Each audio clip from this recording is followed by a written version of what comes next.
Кыргызстан ЕЭП өлкөлөрүнө кийим-кече, сүт азыктарын, жер жемиш жана айнек буюмдарды экспорттойт. Ал эми алардан энергетикалык продуктлар, чийки зат, көмүр сындуу өлкөдө өндүрүлбөгөн товарлар импорттолот. Быйылкы жылдын январь-июль айларында Кыргызстандын биримдик менен товар жүгүртүүсү 1 миллиард 772 миллион долларды түзгөн. Бул былтыркы көрсөткүчтөн 34,8%га жогору. Анын ичинен экспорт болсо 445,3 миллион доллар түзүп, 74,7%га өскөн.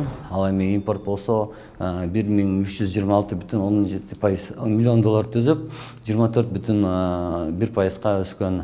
ЕЭП өлкөлөрү Кыргыз Республикасынын товарлардын негизги киргизүүчүлөрү болуп саналат. Биримдик алкагында соода жүгүртүүдө дээрлик бардык мүчө мамлекеттер менен көрсөткүч жогорулаган алсак.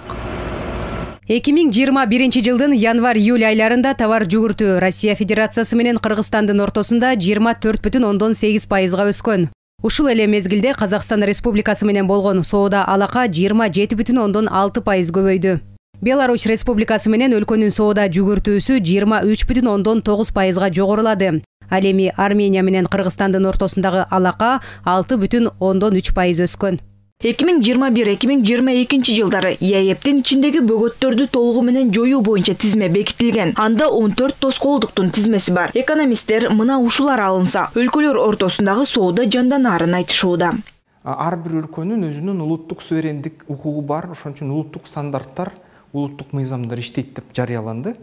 Ошондо ар бир өлкө, ошол биздин Кыргызстандын баягы товарларды алып сатыш үчүн аяка алардын улуттук мыйзамдары менен дагы мындай баарлаш керек. Ал улуттук мыйзамдары тарифтик эмес барьерлерди койду деп айтсак болот да.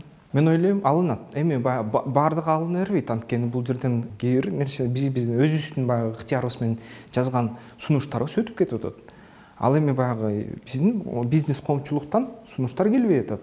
Евразиялык экономикалык биримдикке мүчө мамлекеттер үчүн 4 негизги мүмкүнчүлүк камсыздалган. Алар товар айлантуу, кызмат көрсөтүү, капитал жана жумушчу күчтөрдүн эркин кыймылы. Демек, ЕЭПке кирген өлкөлөргө кирип чыгууга кенен шарт түзүлдү. Бул өзгөчө мигранттар үчүн пайда. Легалдык иштесе, албетте баягы НДФЛ төлөйт. Ар кайсы мындай 20-30-40%га чейин алардын баягы ички зарплатасы, маянасы Россиянын өкмөтүнө кетет.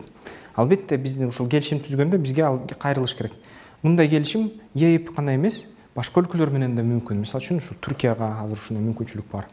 Башка өлкөлөргө ушундай келишимди түзүш мүмкүн болуп атат да. Ошон үчүн кыргыз жарандыгын сактап, аяктан иштесе, кайсы бир биз келишим түзгөн өлкөлөрдөн баары бир ошол пенсиясы бизге социалдык фондко келет, бияктан төлөмгө эсепке алынат да. Белгилей кетсек, ЕЭП курамындагы мамлекеттердин жарандарын пенсия менен камсыздоо боюнча Евразия экономикалык комиссиясы иштеп чыккан келишим жыл башында күчүнө кирген. Жаран ЕЭПке мүчө мамлекеттерде мыйзамдуу түрдө иштеп, камсыздандыруу төлөмдөрүн берип жүрсө, анда убагы келгенде Кыргыз Республикасында жүргөндөй эле пенсияга чыга алат. Бирок келишим күчүнө киргенге чейин эмгек стажы гана эсептелет. Башкача айтканда 5 мамлекеттин кайсынысында легалдуу иштесе, ошол жыл эмгек стажына кошула берет. Бул боюнча келишимге өлкө башчылары Санкт-Петербургда кол коюшкан. Камсыздандыруу төгүмдөрүн расмий түрдө төлөп жүргөн болсо, ошол мамлекеттеги төлөгөн учурлары, стаж катары жалпыланып эсептеле турган болуп атат. Ал эми 2021 жылдын 1 январынан баштап төккөн каражаты экспорттого жатат. Бул 12 ай өткөндөн кийин гана укугу болот, анткени жок дегенде 12 ай топтом жасаш керек. Анан ошол мамлекетте, мисалы үчүн биздин кыргызстандык жаран Россия Федерациясында иштеп, жаш курагы биздин же Россия Федерациясынын мыйзамы боюнча пенсияга укугу келсе, ошол каражаттарын пенсияга кайрылуу жолу менен кайтарып алганга мүмкүнчүлүк алат.